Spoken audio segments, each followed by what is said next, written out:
ओम श्री गुरुभ्यो नमः। हरि ओम। सदाशिवसमारंभां शंकराचार्य मध्यमाम् अस्मदाचार्य पर्यन्तां वन्दे गुरुपरम्परां। सद्गुरु चरणारविन्दाभ्यां नमः।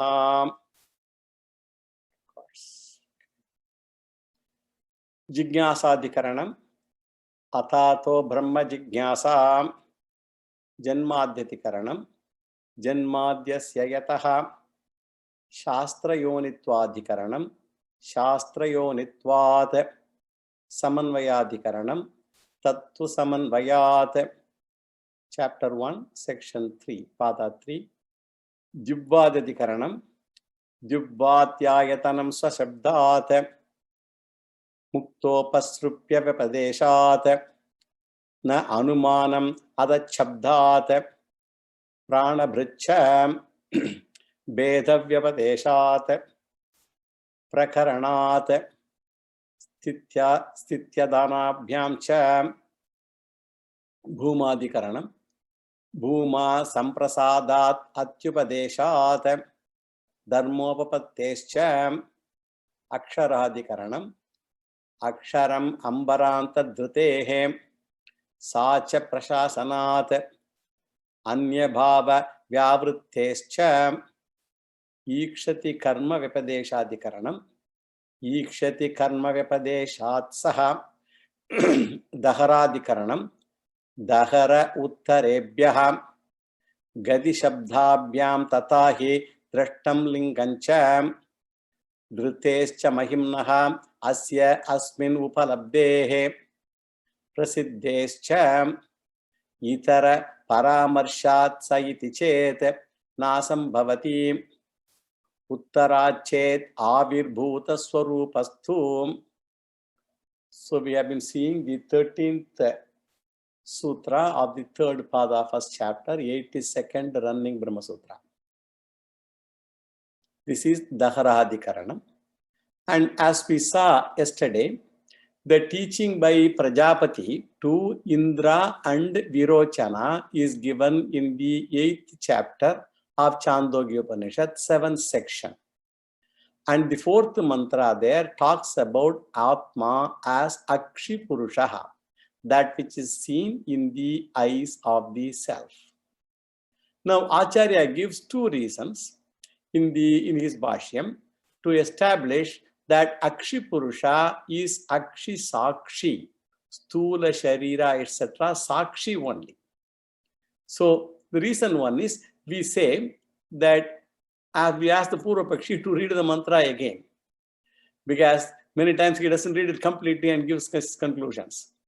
So if you read the mantra, what it says, Tauha Prajapati Ruvacha Ya Yeshokshini Purusho Drishyata Yesha Atmeti Hovacha Etadamritam Abhayam Etad Brahmeti Atayoyam Bhagavaham Apsu Parikhyayate Yaschayam Adarshe Katama Yesha Ityesha Uyevaishu Sarve Shvanteshu Parikhyayata Itiho Vacha.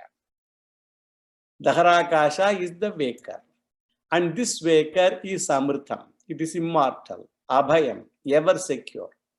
Now we are asking, tell me, if the waker is taken as Vachyartha, the conscious entity alone with the body, along with the body, the normally understood waker jiva is like that, because it's a conscious entity along with the body. Can you say he is immortal? He is Punarapi, Jananam, Punarapi, Maranam cycle. Can waker jiva be fearless? No. So the sense of insecurity is ever with the jiva. Therefore, Vachyartha jiva can never be Abhaya jiva, immortal jiva. So Prajapati says, Abhaya means the waker jiva's the consciousness, that is the witness consciousness alone, and not Jivatma and Jiva Shariram. And this is repeated in the next stage also, in Swapna Avastha and in Sushupti Avastha also, Etat Amritam, Etat Abhayam, that is repeated. Therefore, Lakshyartha Jiva only should be taken. And Prajapati also says in the end, Etat Brahman. So Vishwa is Brahma, Taijasa is Brahma, Prajna is Brahman, provided you take the Lakshyartha, the right meaning. That is what Siddhanti tells Purvapakshi. This is first answer. Then the second answer is given by Shankaracharya in his Bhashyam. Here he says he takes the fourth stage of teaching. First three stages are what? Vishva, Taijasa and Prajna, Stula Shariram, Shukma Shariram and Karna Shariram. Then the second one is given by Shankara, where the fourth stage he takes, and the previous three stages are Vishva, Taijasa, Prajna. The mantra 8.12.3 of Chandogya, fourth stage of teaching of Daharakasha, but it says, Yesha Samprasadaha. Yesterday I mentioned about this word Samprasadaha, important word. So Yesha Samprasadaha Asmat Sharirat Samuttaya. That's what 8.12.3 says. Yesha Samprasadaha Asmat Sharirat Samuttaya Paranjyotihi Upasampadya Svena Rupena Abhi Nishpadyate. It's an important mantra and a very important bhashyam also by Shankaracharya. Here, Prajapati says, Dharakasha taught of as Vishwa, Taijasa and Prajna, that this is the Turiyam, separate from Stula, Sukshma, Karna, Shariram. This is the fourth one, separate from Sharira Trayam. And then Prajapati says, when the conscious entity is separated from Shariratrayam, it merges with Brahman, Paranjyotihi, Upasampadya. Asmat Sharirat Samuttaya. Each word is important here. The consciousness separated from the body, Asmat Sharirat, from the Shariram Samuttaya, separated. And what does it do? Paranjyotihi Upasampadya, merges into Brahman. Paranjyoti is Brahman. By making this statement, Upanishad contributes to our confusion only now. Merges means what? One may think that one separates the Jiva Chaitanyam and maybe pour that Chaitanyam to Brahma Chaitanyam and to Moksha. People may be led to believe like that. This may add to confusion. Therefore, it says, Svena Rupena Abhinishpadyate. This is very important line. Svena Rupena.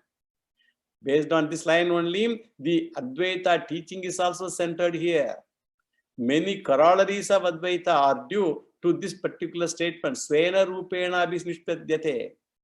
First it was said, Jivatma Chaitanyam merges into Brahma Chaitanyam. That's what was said first. And we said it could be a confusing statement. And this statement then is refined as Jiva Chaitanyam emerges Abhinishpadyate. Svena Rupena, in its original form. What does it mean?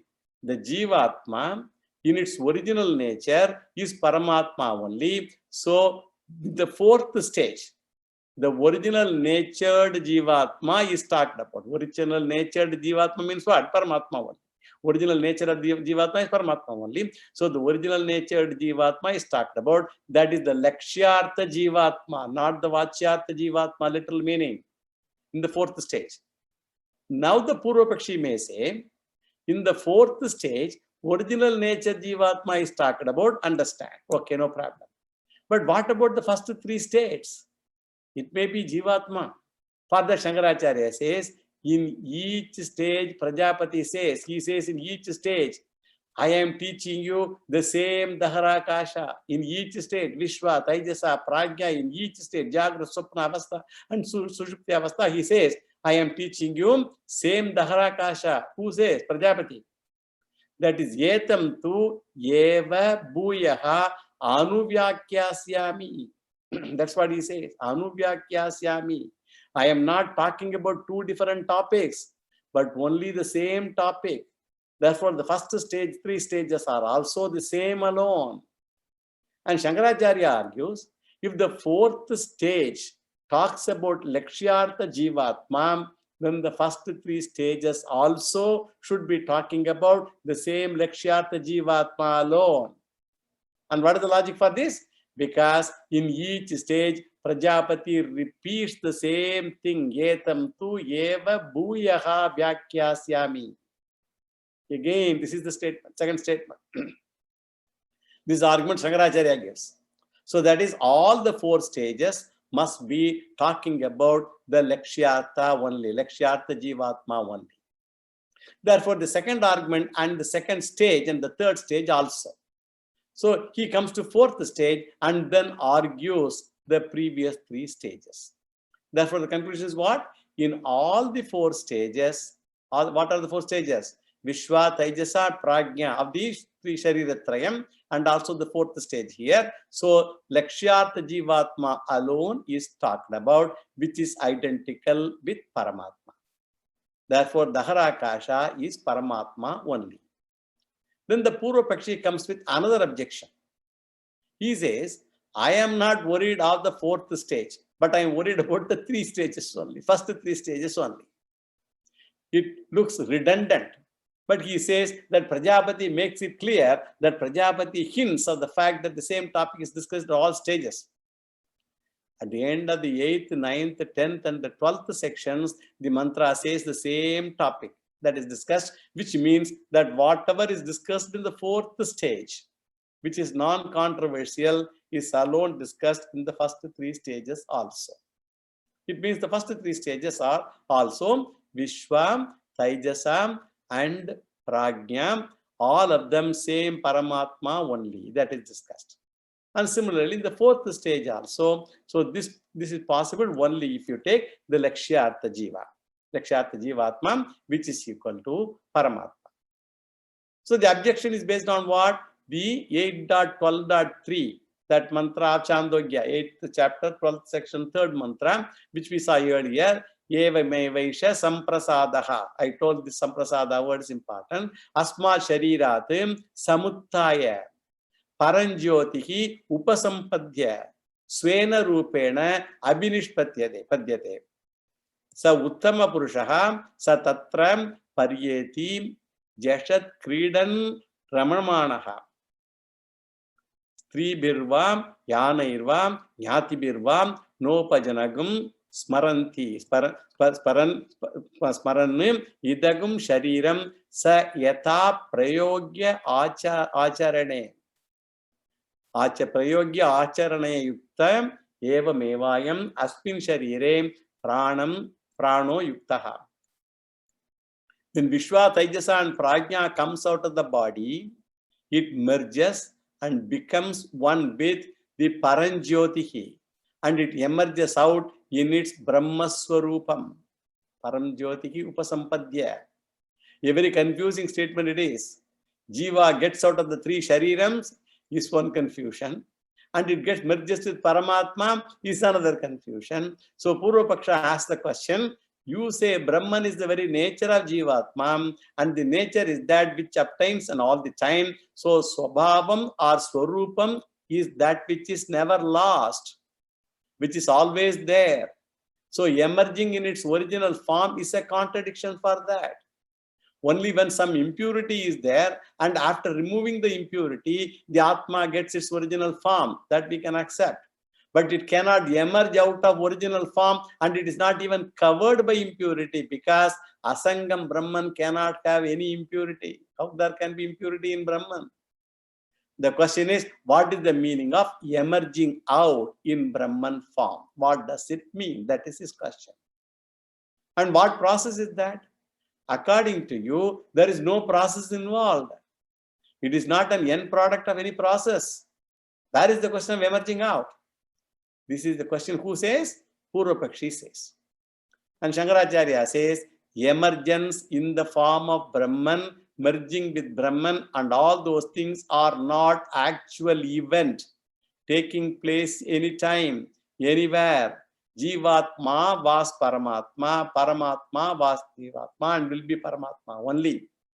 Shankaracharya says, impurity is your notion that you are impure.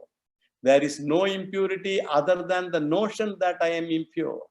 I said I am this impure notion. That means the Sthula Shariram has got impurity that we know. Sukshma Shariram, there is lot of impurity. Kama, Krodha, Lobha, Moha, Mata, Matsaryadi, all of them are impurities, doshas of Sukshma Shariram. And Karana Shariram is what? Is Ajnana Malam, full of ignorance only. And it is impure, anadi, ignorance. That's all the basic mula avidya. So it is impure. And we talk about I, the Atma, is ever pure. And the impurity is only a notion. I am embodied is only a notion. If the impurity is the form of notion, the removal of impurity is also nothing but dropping of the notion only. And it is only an intellectual process. Our samsara is an intellectual process that I am a samsari. Moksha also is an intellectual process to drop the notion of avidya or samsara. Aviveka is equal to samsara and viveka is equal to moksha. Viveka takes place only in the intellect. Aviveka also takes place in the intellect only. Therefore, Shankaracharya says here, viveka, aviveka matram, other than knowledge, no process is involved to become ashariram. The topic is actually elaborately discussed before. Tattu Samanvaya, in that fourth sutra, in that fourth adhikaranam, we had discussed this matter in some detail. So the embodied person is samsari. By embodied means the person is the body consciousness. And unembodied person gains moksha. And that is the essence of this statement. Shariratvam samsaraha, ashariratvam mokshaha. And actually in Kathopanishad also, there is in the first section, first chapter, second section, 22nd mantra says, Ashariragum sharireshu anavasteshu astitham. Mahantam vibhum atmanam matva dhiraha na shochati. When Shankaracharya quotes this statement, Purvapakshi says that you are trapped. The embodied person is samsari, unembodied person is muktaha. So when Shankaracharya quotes it, he says that as long as Jiva's body is there, Jivan Mukta is impossible. Embodied Jiva cannot.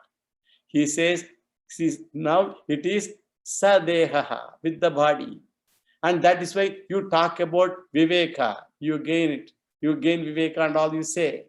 And from the Shruti statement, Veda Vakyam, Sadeha Mukti is a contradiction. Jivan Mukti is Sadeha Mukti. Along with body to get Mukti is a contradiction. Who says? Purvapakshi. Shankaracharya says, you are ever unembodied one only. You are Nitya Vivekaha. And he further adds that Atma does not become Sadeha because Atma is Asangaha. And it can never get connected with the body. Sadehatvam is the notion that I am embodied, is Sadehaha. During that notion, I entertain, I am Sadehaha, and also I am Videhaha after the death. So Shankaracharya quotes the Kathopanishad mantra 1.2.22 as above. Moksha is nothing other than knowledge. It cannot remove the notion that I am Sadehaha. Abhinishpattihi nama vivekaha. Jivatma emerging as Paramatma is nothing but the knowledge. Jivatma emerging as Paramatma is dropping the notion that I am Jivatma. No physical process happening. Only an intellectual process. With this, the last Purvapakshi is also answered. And the general analysis of this sutra is also over. Now let us take the word analysis. First word is Uttarat, second word is Chet, third one is Avirbhuta, Avirbhuta Swarupat, and fourth is Tu. So if Jivatma and Paramatma is eternally one, why should the Upanishad negate them? They are Jivatma, Paramatma are eternally one. Why should the Upanishad negate them? Upanishad does not negate it. Because we have the notion of difference and Upanishad negates the notion held by Jiva that he is not Paramatma. Upanishad does not distinguish them, but it only tries to remove the notion. You add two words in the beginning, Daharakasha and Jiva, and before Uttarat. You should add them before. Daharakasha and Jiva is added before Uttarat. So Daharakasha is Jivatma Uttarat because of the latest description, Uttarat. Later description of Daharakasha as Vishva, Taijasa and Prajna in 8.7.4, 8.10.1 and 8.11.1 of Chandogya. It is said as waker, dreamer and sleeper. That is Jivatma. Now the answer is, here we supply Jiva, the word Jiva, and we say, we do agree that Jiva reference is there in the mantra. Yes, reference to Jiva is there. Avirbhuta Swarupaha, Lakshyartha Jivaha. Jiva in secondary meaning and not in the Vachyartha meaning. We take it in its exposed nature. So Stula Shariram, Sukshma Shariram and Karna Shariram, and we see the waker minus Jagrata Avastha, dreamer minus Swapna Avastha, sleeper minus Sushupti Avastha. So the three avasthas are three layers, and now we get exposed to Vishwa, exposed to Taijasa, and exposed to Prajna. So we get Avirbhuta Swarupam Yasya Jivaha. So we get Jivaha in its secondary meaning, that is Brahman. Primary meaning is Jiva. Dahara Akasha deals with Lakshyartha Jiva, which is none other than Paramatma. Therefore, the word tu means, therefore, the objection is negated. The tu is a very important word that in Tattu Samanvaya, we spend a lot of time to discuss that. Therefore, the Purvapakshi, so Nishedhartha indicates the negation of Purvapaksha. Now let us go to the next sutra. Again, the same Adhikaranam, Dahara Adhikaranam. Anyarthascha Paramarshaha. 20th Sutra, 3rd Pada, 1st chapter, 83rd running Brahma Sutra. So the argument of the 14th Sutra, where this particular Adhikaranam started, and the same argument is continued here, and there is possible objection by Purvapakshi. So if the Upanishad does not want to reveal Daharakasha as Jivatma, and if it wants to reveal it as Paramatma, then why should the Upanishad bring in Vishwa, Taijasa and Prajna and confuse us and avoid the three? It need not have talked about Vishwa, Taijasa and Prajna at all. Purvapakshi asks, why the Upanishad brings these three? Why bring in Lakshyartha, Vachyartha and talk in roundabout way? It adds to confusion. So since the Upanishad is using the word Jiva, Vishwa, Taijasa and Prajna, it should be Jivatma alone and give the secondary meaning Paramatma, etc. That's what he says. If it had not revealed so, we would have taken Paramatma as a separate entity, and there would be Bheda, would have been there between Jivatma and Paramatma. So the idea of division should go away. So division makes Paramatma limited. The moment you say Jivatma, Paramatma are separate, it limits the Paramatma. And therefore, Upanishad wants to say the Vishwa is Paramatma, then the waker consciousness minus waking experience is Paramatma. Even now, the consciousness is Paramatma. I need not do the superimposition of body on the Jiva, and even now, I realize the superimposition. I am Paramatma only. I can realize the unlocated awareness, and the location belongs to the body. And I should know, minus the notion of location, I am Paramatma. With superimposing of the body and various experiences, like Vishwa, Taijasa, Prajna, waking state, dream state, and deep sleep state, I get the notion that I am Jivatma, and the very notion takes me to Samsaritvam.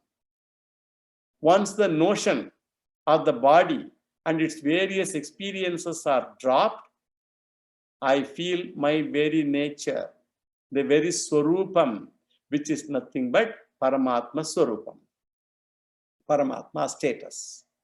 Otherwise, Paramatma will be eternally Paramatma and Jivatma will be eternally Jivatma, and we will say Brahman is ever free and Jivatma is ever in bondage without any solution of getting liberation. Therefore, the essence of the sutra is what? The reference of Jiva is not to reveal that I am Jivaha, but to reveal the fact that I am not different from Paramatma. Now we will go to the word analysis. We have to rearrange the words slightly.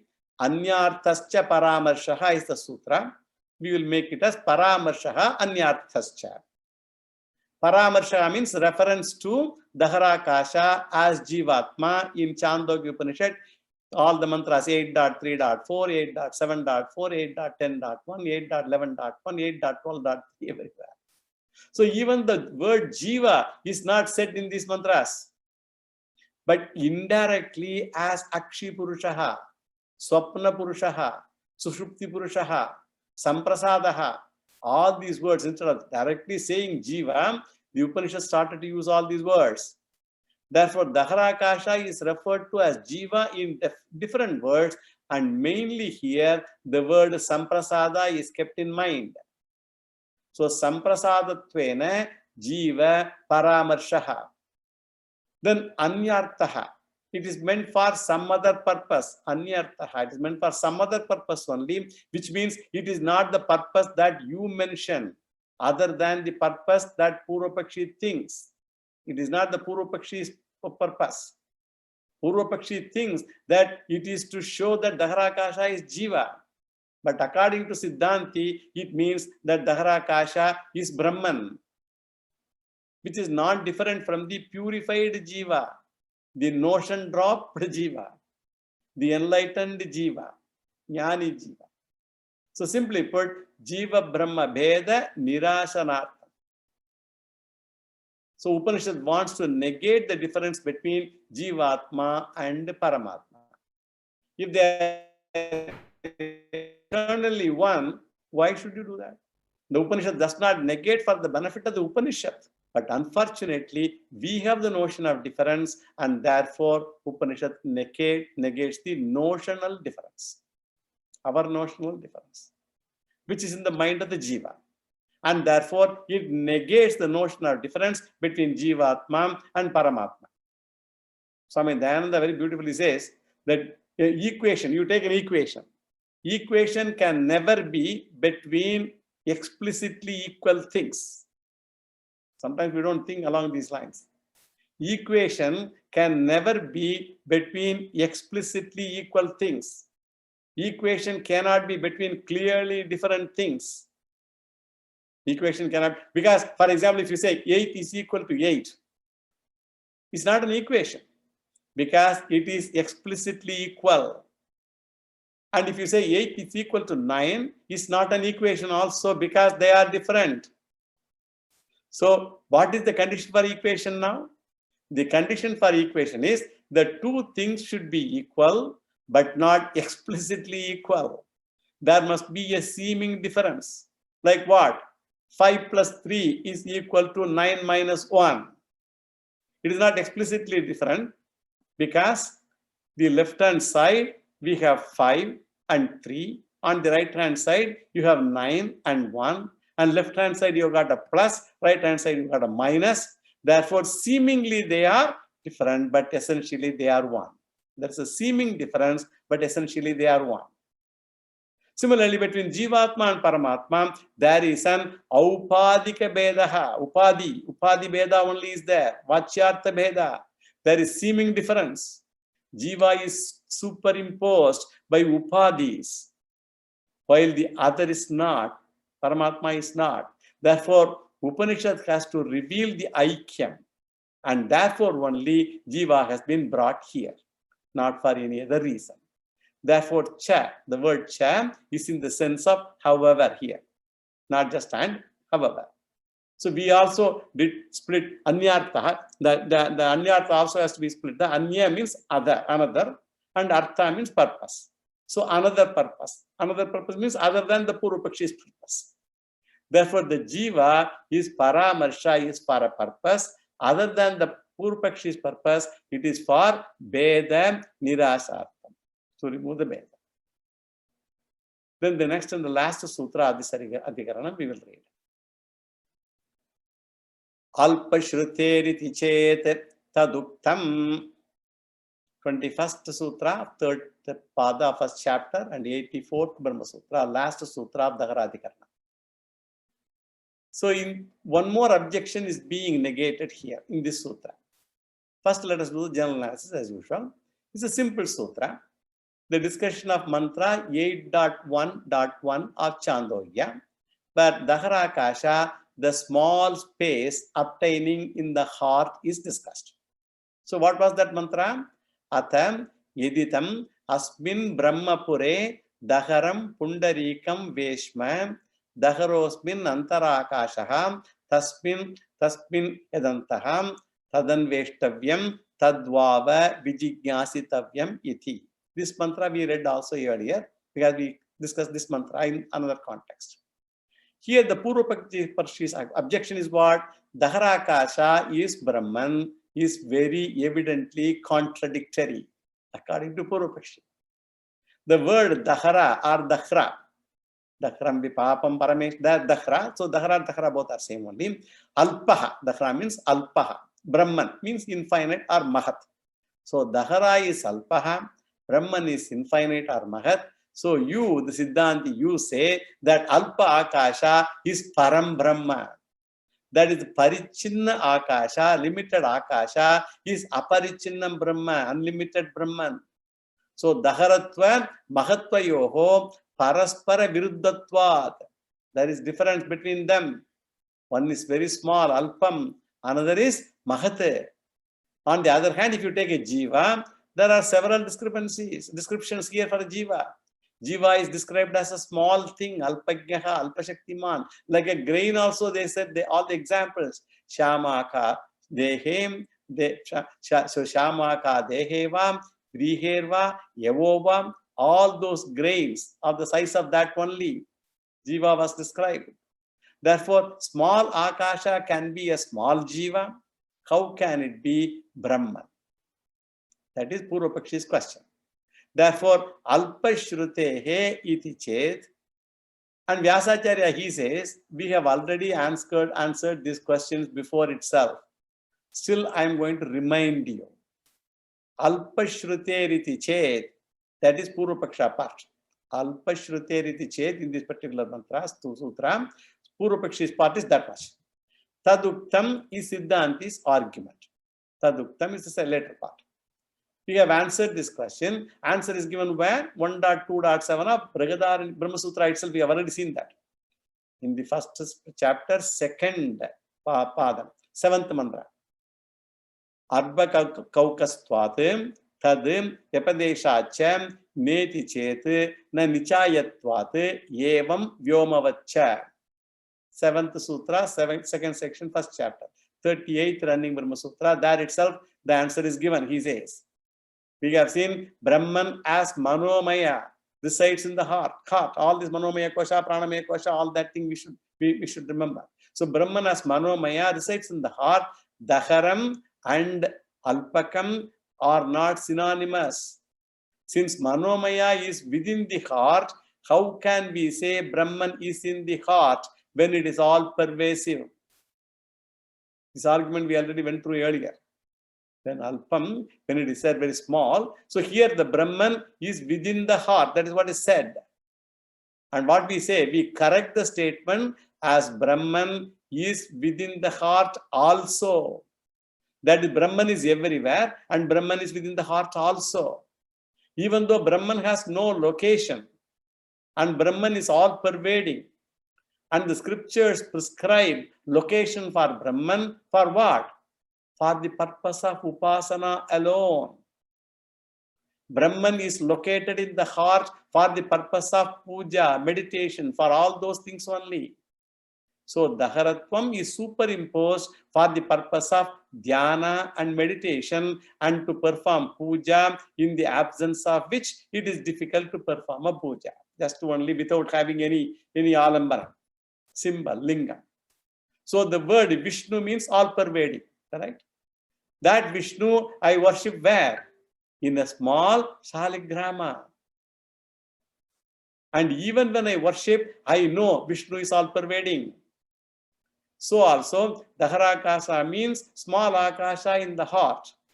Although the same Daharakasha is all pervading Brahman, again, I know it is worshipped in the heart like this, like the Shaligrama being worshipped for Vishnu. Now let us go to the word analysis.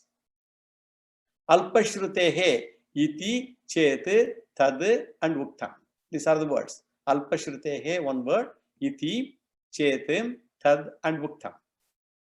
5 words in the sutra. And the first portion is, as I mentioned, is the Purva Paksha's portion. And we supply 2 words, Daharakasha and Jivatma. Daharakasha, Jivaha, Alpashrutehe. This is the Purva Pakshi statement. The meaning is Daharakasha, which is referred to in the Chandogya Mantra 8.1.1, is Jiva only. That is the argument of Purva Pakshi.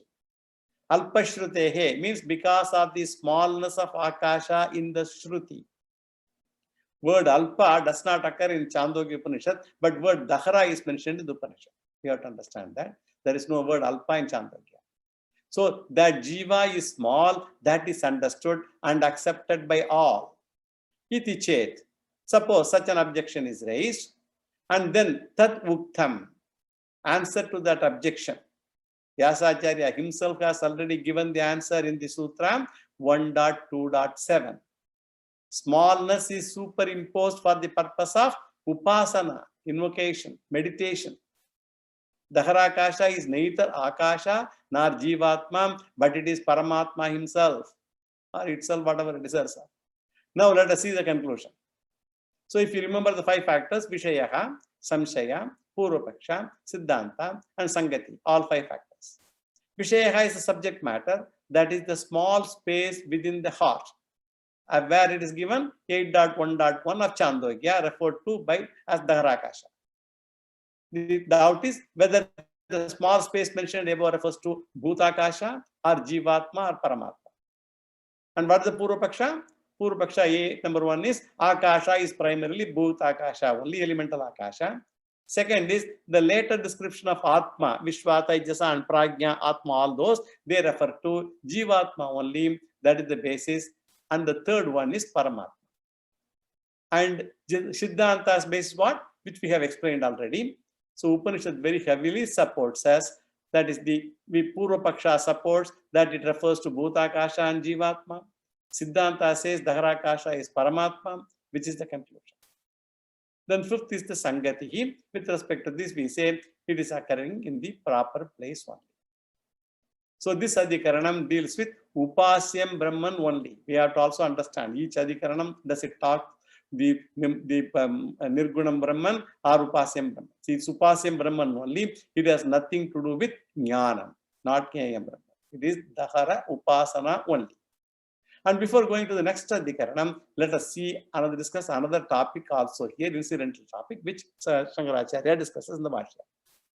And this is the first interpretation of the mantras 8.1.1 that we have seen now. And we will now see the second interpretation also, which Acharya gives. In Acharya's commentary, both the interpretations are given. Hence, he thought it would be good for us to look at both of them also. In the mantra 8.1.1, what it said there? Asmin Brahmapure Dakaram Pundarikam Veshma. We already read this sentence. So Asmin Brahmapure, within the body, Brahmapuram is Shariram actually, and Pundarikam means heart. Within the heart, there is a small space. Body is one container, heart is one container, and within the heart, the space is another container. So we have got how many containers? Body is one container, heart is one container, and within the heart there is a space that is another container, and within the space, the container resides Brahman. So whatever is there, we have to inquire. So Upanishad uses the pronoun within that. That is the expression we analyze. Tasmin. We took again as the heart itself. And the previous statement is what? Within the heart, space is there.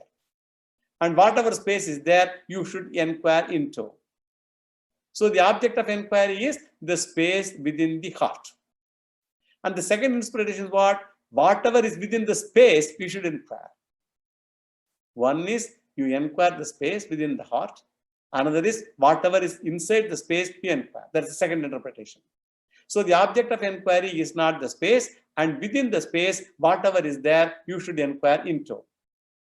And Daharakasha is not object of inquiry. Because within Daharakasha, whatever is there, that is what to be inquired. Now let us analyze further on the basis of the second interpretation. What is that space and what is within that space? The later mantra analyzes the container and the content. It says what is inside is Daharakasha, and it clarifies Daharakasha is Brahman. And what is that within the Daharakasha, the content? It says the entire creation is the content. Within the Daharakasha, the content is the entire creation, the Jagat. The world is the content. So according to the analysis, there are three containers. What are the three containers now? The body, the heart, the Daharakasha, and within the Daharakasha, heart, and then the Jagat. That is the innermost thing, and then it is clear what is our inquiry is Jagat only, because you are supposed to inquire what is there in that space, which is Jagat. So what is the benefit of this Jagat inquiry now?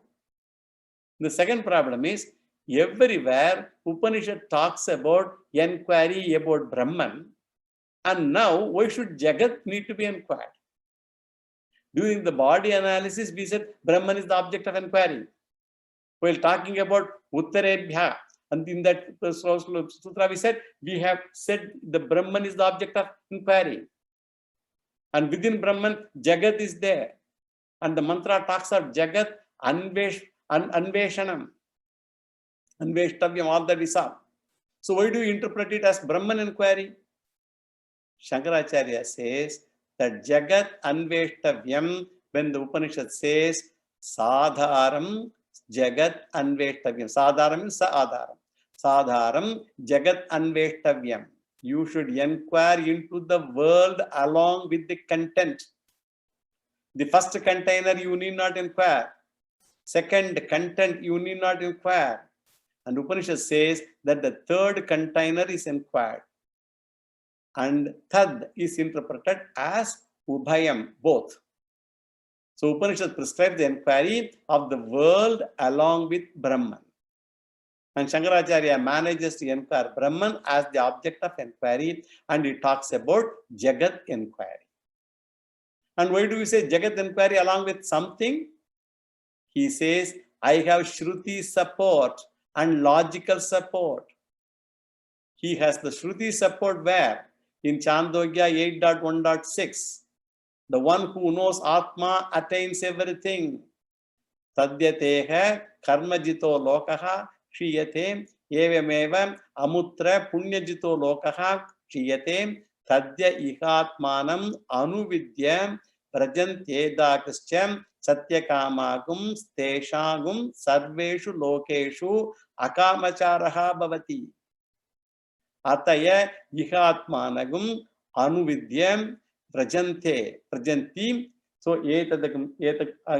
satyakamagum steshagum satyakamaha and kamacharaha. All that thing we saw those words earlier.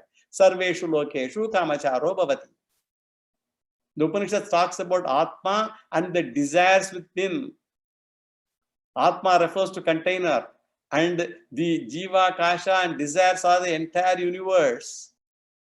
Atma refers to the container. But Upanishad talks about Atma Sahita Jnana Phala. By inquiring into the world, there is no Purushartha at all. By inquiring into the world, do we get moksha? No. But Upanishad gives moksha palam, and therefore inquiry should take into account the adhishtanam also, not just the jagat. So Upanishad talks about samsara sagara. Bhagavad Gita says actually in the 15th chapter, Urdhvamu ulamada shakam ashvattam prahuravyayam chandam sayasya parnani yastam vedasa vedavit.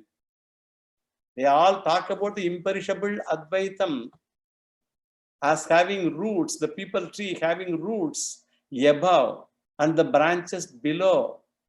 Its leaves, Urdhvamulam adachakam. And its leaves are the Vedas. And the one who knows this is the knower of the Vedas. In the first three lines, it discusses samsara vriksham. And in the fourth line, Yastam Vedasa Vedavite. In the fourth line, it says the knower of samsara vriksha is a jnani. We may have a confusion as how the knower of samsara is liberated. The one who knows samsara vriksham along with its root. Most important. And here the root is Brahman. And knower of Brahman gains freedom or liberation. So not just the knower of samsara, along with its root. The container is Daharakasha, and Daharakasha is Brahman, and you have to inquire Brahma Sahita Daharakasha. This we should remember when we read Sankara Bhashya. Now let us go to the next Adhikarana and the next Sutra. The next Adhikaranam is sixth Adhikaranam of this Padam section is Anukratya Adhikaranam. Anukrite tasya cha. It's the sutra. That is the 22nd sutra, third pada, 85th Brahma Sutra. Let us do the general introduction of the small Adhikaranam. Here Vyasacharya analyzes the well-known Mundakopanishad mantra 2.2.10. This we all know. Natatra suryo bhati na chandra tarakam nema vidyuto bhanti kutoyam agnihi tameva bhantam anubhati sarvam tasya bhasa sarvamidam vibhati. Popular mantra. This is repeated in Kathopanishad also in the second chapter, fifth section, 15th mantra. So it says, the sun does not shine there, nor does the moon, nor does the star, nor the lightning, and much less this fire itself. When he shines, everything shines after him. By his light, all of them shine. That's what this mantra says. With respect to that Atman, the sun does not shine. That means when the question of illumination of Atma comes, the sun does not shine means the sun is non-luminous. The sun does not illumine the Atma. We change the verb from illumine to shine. With respect to Atma, the moons and stars do not shine. That means moon and sun do not illumine Atma. With respect to Atma, the streaks of lightning do not illumine Atma. Then what to talk of the miserable? Ordinary fire. So with respect to Atma, fire does not shine. That means this local fire also does not shine Atma, illumine Atma. Then Tameva Bhantam. In fact, Atma need not be illumined by anything because Atma is self-revealing, self-luminous, self-evident. Anything need not illumine these things, self-evident things. Everything else shine with the help of Atma. Everything reveals everything with the help of Atma only. Everything shines after Atma light. Atma shines first, and only when that shines, everything else shines. Shining here means revealing, not shining in the sense of shining, revealing. That means Atma has got Purobhanam, former, later shining, and everything else has got Paschadbhanam, later shining, posterior shining. After the first person, I, all other things and beings come into beings. First I say I. This is indicated by the word Anu. In this word, this Anubhati Sarvam, that Anu is indicated by that. There is a chronological order indicated by Anu. Paschat means. Similarly, when we say, for example, Ramaha Gacchati and Lakshmanaha Anu Gacchati. Anu always indicates the sequence. Prior shining is called Bhanam and posterior shining is called Anubhanam. Therefore, Tameva Bhantam Anubhati Sarvam. Only when consciousness is evident as I, then on I can talk of everything else. Only when Aham Vritti comes, Aham, only when that thought comes, thereafter only the Idam Vritti can arise. This is said in Shaddarshanam actually. Again in Upadeshara also Acharya says, so Vrittas Yatvaham Vritti Mashritaha Vrittayo Manom Vidyaham Manaham. Only when Aham comes first, Aham Vritti, then only Idam and Tat can come. Aham is first and everything else comes later only. So Anubhati. In fact, everything shines because of the light of Atma. This is the significance of the third line of this Mundakopanishad mantra that we just read. Then the significance of the four lines is what? Tasya bhasa sarvamidam vibhati. In fact, everything shines depending upon light of Atma alone. That means what? They do not have independent shining, independent capacity to reveal its own existence, all other things except Atma. I reveal my existence not because of anything else, and therefore I shine myself, and I do not dependent upon anything else for my shining nature. That Atma is self-effulgent, itself being not illumined by anything else. It shines itself. Therefore, what is the difference between the third and the fourth lines now? Third line talks about the posterior of shining of everything, and fourth line talks about the dependent shining of everything. Thus, Atma is self-effulgent, not illumined by anything else. And that is why Swaprakashatvam is defined as what? Swa itara aprakashatve sati swa itara sarva prakashakatvam. Swa itara aprakashatve sati means what? Itself being not illumined by others. Swa itara sarva prakashakatvam, illumine all others. Therefore, the essence of this mantra is what? Atma Swayam Prakashaha, self-effulgent, self-evident. And this is a very important mantra in Vedantic context. And from this alone, we get an important corollary also. Self-knowledge is not an event. It is a very important concept in Vedanta. Self-knowledge is not an event of the future. When I know this particular, for example, whatever I have, anything I have, that knowledge is possible because before knowing this knowledge was not evident to me. Whatever object I am telling, maybe the speaker or this light, whatever it is. So before knowing that, before knowing this knowledge was not evident to me. I know this object now. That means what? After knowing it, this object is evident to me. So what is knowledge now? It is a process in which I change an object from non-evident category to evident category. How Vedantins think, logicians. It's a process in which I change an object from non-evident category to evident category. Similarly, Atmajnana means what? We have to change Atma from non-evident category to evident category. But what the Upanishad says, Atma is never under non-evident category at all for a person to switch over to evident category by the process of knowing. Shankaracharya, in few important places, he says there is no such thing called Atma Jnanam itself. Bhagavad Gita, chapter 2, Anashino Pramesya, that so Antavantayi me dehaha nityasyokta sharirinaha Anashino Prameyasya tasmad yudyasva bharata.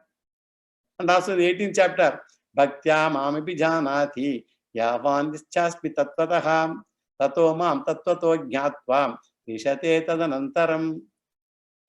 In all these places, Acharya brings out this idea that Atma Jnanam is possible only if you convert through a process the Atma from non-evident to evident category, and Atma is never under non-evident category because it is ever self-evident. How can the self ever self-evident? Atmam, the Pratibodha Vidita Atmam, how are you going to know? Then what is Atma Jnanam? Therefore, Shankaracharya says in Upadesha Sahasri again, Sitta Devahamityasmat Yushmad Dharmo Nivartate Rajvamiha Ahidhir Yukta Yukthyam Taptvamityadi Shasanaihi. Siddhadeva ahamityasmat. What is Atma Jnanam?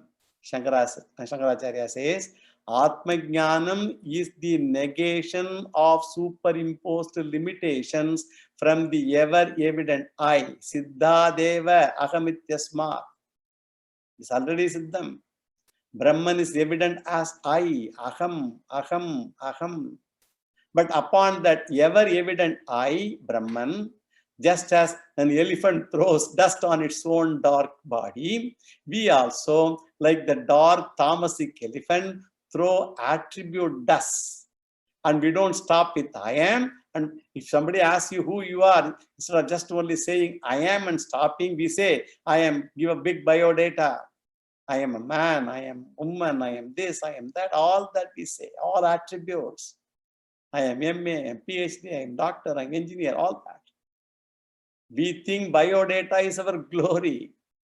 But Vedanta says every biodatum is an exposition of one's, I don't know what to call it as, it's a stupidity or foolishness. That's what Vedanta says. Atma Jnanam is I am full stop. I am full stop. I means the Chit, Am means the Sat, therefore I am Satchidatmasmi. That is all. Therefore, Atma Jnanam is not a peculiar experience one will get. Do not look for Atma Anubhava. What is the base of all this? We just talked about. Tameva Bhantam Anubhati Sarvam. All these are all corollaries of the particular statement. Now, when this mantra is so evident, why do you bring this to Brahma Sutra now? Right? Because that is another question we have to answer. If a mantra has to find a place in Brahma Sutra, there should be an issue. So if you say it's so evident, why you brought it to Brahma Sutra? What is the confusion here for bringing it to Brahma Sutra? The doubt. The doubt is, in this mantra, neither Atma nor Brahman, that word is used. But instead, a pronoun, tatra is, and all that thing is used to indicate Brahman. Tatra means tasmin, with regard to that. And in this context, we want to find out what do we mean by the tat sabdaha. Tat refers to that because of which everything shines. And what is that we want to know. By the that tat in Sanskrit, that shabda. And here the Shruti says, tat shabdaha refers to Paramatma only. So with this, the general analysis also of the entire Adhikaranam is over. Now we will enter the general analysis of the first sutra of this Adhikarana. So Tat Shabda is nothing but Paramatma. The pronoun that occurs in the first, second, and third line of the mantra refers to Paramatma only, because everything else has got posterior shining, while the mantra talks of something that has the independent shining or self-shining, Atma or Brahman. And because of its posterior shining of everything else, light principle is Atma. So here Atma is shown as the self-shining one. Actually in Chandogya Upanishad 5.4.2, 5th chapter, 4th section, 2nd mantra, we see that Manomayaha Prana Shariro Bharupa Satya Sankalpaha. So there it is, Bharupaha means self-luminous. That term was used there in Chandogya. Bharupaha, self-luminous. And why this quotation is chosen here? Because here self-revealing nature is shown here. Prior shining means self-shining. Here the word Anubhati Sarvam of the above Mundaka Mantra Visam is used to show the prior shining or self-shining nature of Atma. And the second reason is because everything else has got dependent shining. Previous one is everything has got posterior shining, time-wise nature. And here everything shines because of borrowed shining. But Atma lends shining to others because that Shabda refers to the lender of shining. And that lender of shining is Atma Paramatma. So how should you understand this in empirical experience? Because this is what all Vedanta said. How do you understand the empirical experience? What do you mean by dependent and independent shining? These are all questions that we need to discuss and answer. That we will do it tomorrow, in the next class, next week. Yo Vedado Swara Prokto Vedante Cha Pratishtitaha Tasya Prakatilinasya Parasamaheshwara.